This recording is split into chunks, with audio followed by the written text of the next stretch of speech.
it wasn't going to be possible to save every single person's job, and people were going to experience economic hardship as a result of what was happening. And I thought it was important to be honest with people about that up front. There's a balance. You want to provide reassurance, but I think a degree of candor is also appropriate. And once again, my job, I tried to do both things.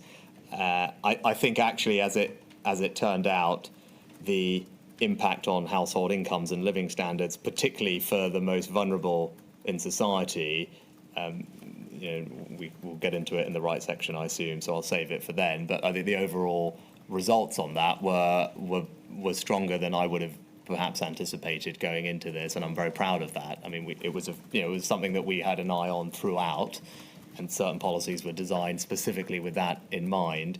But when you go back and look at the impact on deprivation or poverty or disposable income for those who are the most vulnerable, I say the track record through the pandemic, I think we'll find is much more favourable than anyone might have thought.